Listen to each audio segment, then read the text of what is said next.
दोस्तों, वीडियो को शुरू करने से पहले मैं आपको डिस्क्लेमर देना चाहूँगा कि वीडियो सिर्फ और सिर्फ एजुकेशनल पर्पज़ के लिए, यहाँ पे आपको इन्वेस्टमेंट एडवाइस नहीं दी जाती है। तो वीडियो को देखकर आप सीख सकते हैं और इन्फॉर्मेशन को ले सकते हैं।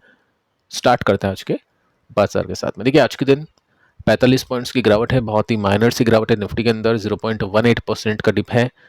हाई की बात करें तो 24,756 तक निफ्टी पहुंच गया था, लेकिन वहां से 24,580 पर निफ्टी ने आके क्लोजिंग दी है।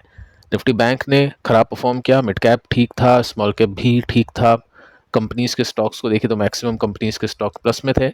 यानी आज के दिन इंडेक्स के अंदर ही क्लोजिंग हुई है, लाल निशान के अंदर, और निफ्टी बैंक के अंदर आज क्लोजिंग हुई है। मोस्टली हम बोल सकते हैं जो बैंकिंग कंपनीज है, जो फाइनेंस वाली कंपनीज है, उनकी वजह से निफ्टी नीचे आया है।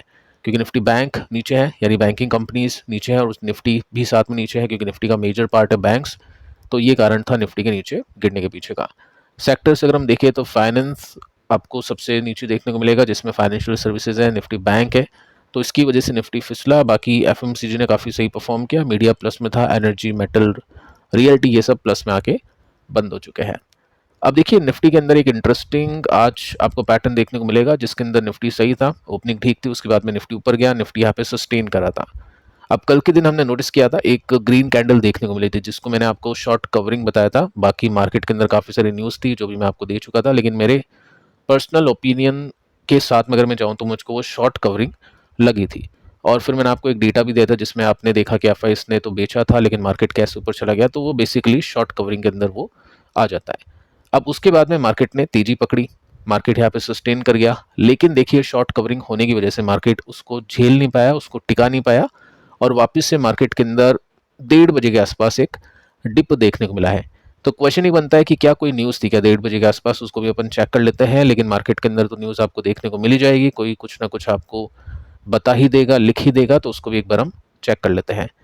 तो एक्सपर्ट्स की माने तो एक्सपर्ट्स को ऐसा लग रहा है कि ये प्रॉफिट बुकिंग आज देखने को मिली है। अब निफ्टी में मुझे लग रहा नहीं है पिछले कुछ टाइम में किसी के पास में प्रॉफिट होगा। जो जस्ट कल के दिन एक दिन में तेजी बनी है, उसकी ही प्रॉफिट कैसे बुक करेगी। ठीक है, तो यहाँ पे बेसिकली मेंशन कर रखा है कि निफ्टी के अंदर एक प्रॉफिट बुकिंग हुई है, क्योंकि हेल्दी गेन यहाँ पे देखने को मिले थे प्रीवियस सेशन के अंदर, यानी कल की ट्रेड के अंदर।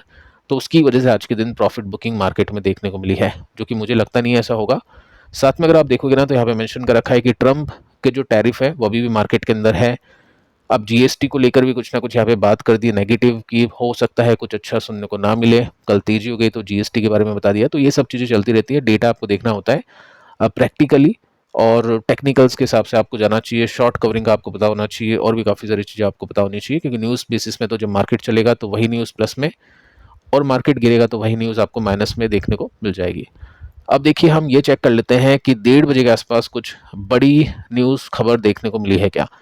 तो काफ़ी सारी न्यूज़ है आज के दिन मार्केट के अंदर, लेकिन कुछ बड़ी न्यूज़ मैंने आपके सामने यहाँ पे आपको प्रस्तुत कर रखी है, जिसके अंदर आप देखोगे तो 9 बजे के आसपास ये प्री ओपनिंग का डेटा था। उसके बाद में आपने देखा कि यहाँ पे यूरोजोन, इसका सीपीआई कितना हो गया, ठीक है, बीट कर दी एक्सपेक्टेशन, ये 2:30 बजे के आसपास का है। तो 1:30 बजे से कुछ हुआ नहीं। उसके बाद में एक बड़ी खबर आती हुई देखने को मिलती है ऑटोमोबाइल कंपनीज को लेकर, जिसमें मार्केट के अंदर न्यूज़ आज ये फैल गई थी कि सरकार को सजेशन मिल रहा है कि ईवी के ऊपर जो 5% का जीएसटी है, जो कि काफ़ी कम है, क्योंकि सरकार चाहती है ईवी बिके ज़्यादा, उसको बढ़ाने की बात की गई थी 18% तक के लिए।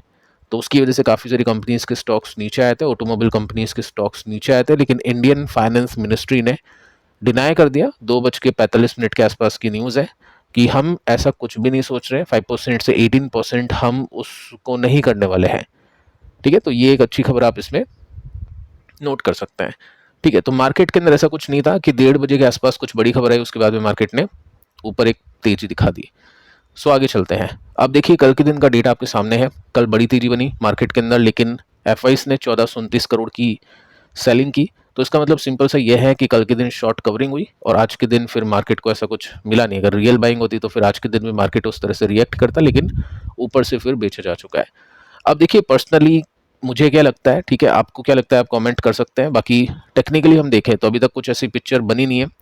मार्केट नीचे गया, उसके बाद में मार्केट ने शॉर्ट कवरिंग दिखाई, और आज के दिन एक लाल कैंडल बन चुकी है, जो कि ऊपर से प्रॉफिट बुकिंग को दिखा रही है। स्टिल थोड़ा सा पॉजिटिव हम इसमें टेक्निकली इसको नोट करके चल सकते हैं। कम से कम जो कल का लो था उसको निफ्टी ने आज के दिन नहीं तोड़ा, उसके ऊपर जाके क्लोजिंग मिली है। लो के ऊपर, तो कम से कम हम बोल सकते हैं कि चलो ठीक है, यहाँ पे तो निफ्टी ने थोड़ा सा पॉजिटिव दिखा दिया। साथ में बैंक्स की वजह से, जो फाइनेंस कंपनीज है उनकी वजह से निफ्टी गिरा है, बाकी कैटेगरीज ने अच्छा परफॉर्म किया, तो वो भी एक प्लस पॉइंट के रूप में हम ले सकते हैं। अब देखिए, जो मैं आपको बता चुका हूँ कि मार्केट के अंदर अभी इन्वेस्टर 4 तारीख का वेट करें, 3 तारीख भी मतलब कल का दिन भी इंपॉर्टेंट है, 3-4 पता चलेगा कि क्या कुछ है जीएसटी के अंदर, क्या कुछ सिचुएशन निकल सकती है। तो जीएसटी कम होना अच्छी न्यूज़ है, और उसकी वजह से मुझे लगता है कि हो सकता है मार्केट उसको पॉजिटिवली देख ले। और पॉजिटिवली देखने का मतलब है, ऑब्वियस है, कुछ इस तरह की सिचुएशन देखने को मिलेगी अगर पॉजिटिव मार्केट जीएसटी की सिचुएशन को लेता है तो। और अगर नेगेटिवली मार्केट लेता है, मार्केट ने जितनी एक्सपेक्टेशंस की है वैसा कुछ नहीं होता है, तो डेफिनेटली फिर मार्केट को ब्रेकडाउन भी देखने को मिल सकता है। तो जीएसटी है पॉजिटिव ही हम मान सकते हैं, एक्सपेक्टेशन कर सकते हैं। बाकी आपको क्या लगता है, पॉजिटिवली मार्केट परफॉर्म करेगा जीएसटी की न्यूज़ या जो अपडेट है रिफॉर्म है उसके बाद में, या नेगेटिवली परफॉर्म करेगा? आप नीचे कमेंट करके बता सकते हैं। अब देखिए दोस्तों, दो कंपनीज को देखते हैं, दो ऐसी कंपनीज जिनके ऊपर आपको स्टडी करनी चाहिए, क्योंकि ऐसे मार्केट के अंदर देखिए कई तरह की कंपनीज है, काफ़ी सारी कंपनीज है जिनके स्टॉक डाउन ट्रेंड के अंदर है, काफ़ी सारी कंपनीज है जिनके स्टॉक साइडवेज में है, काफ़ी सारी कंपनीज है जिनके स्टॉक्स अप ट्रेंड में है। अब अप ट्रेंड के अंदर काफ़ी सारी कंपनीज होती है, कुछ कंपनीज है जिनके stock all time high breakout कर चुके हैं, कुछ कंपनीज है जिनके स्टॉक अभी रेसिस्टेंस पे हैं, कुछ कंपनीज है जिनके स्टॉक गिरने के बाद में एक रिवर्सल दे चुके हैं और अपनी ऑल टाइम हाई पर पहुंचने की कोशिश कर रहे हैं।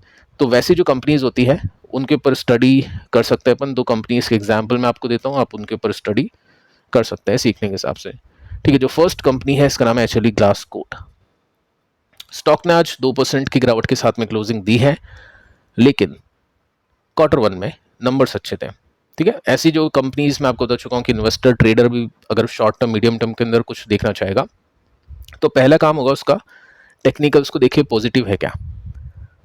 सेकंड काम होगा फंडामेंटल्स को देखें पॉजिटिव है क्या, यानी Q1 के रिजल्ट पॉजिटिव है क्या, इन्वेस्टर्स को अच्छा लगा था कि रिजल्ट के बाद में स्टॉक ऊपर गया था क्या।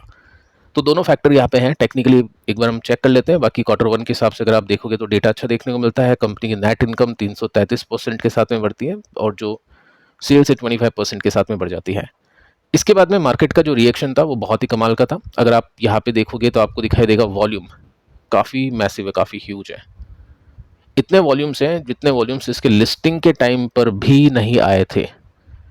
So technically indication positive.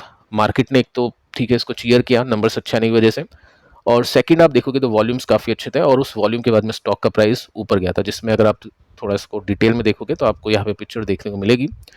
एक अच्छा खासा ब्रेकआउट यहाँ पे देखने को मिला था। ठीक है, उससे पहले भी अगर आप देखोगे तो यहाँ पे भी अच्छे वॉल्यूम्स थे और यहाँ पे भी एक ब्रेकआउट देखने को मिल गया था। टेक्निकली हम देखें तो ये जो पॉइंट थे स्टॉक के रेसिस्टेंस के बन जाते हैं, जहाँ से स्टॉक बार बार नीचे जाता है, और उसी को इसने ब्रेक कर दिया। अब ब्रेक करने के बाद में उसी लाइन पर ये टिक गया, यानी उसको तोड़ा नहीं, विच इज़ पॉजिटिव कि कंपनी के स्टॉक ने एक रिवर्सल दे दिया है।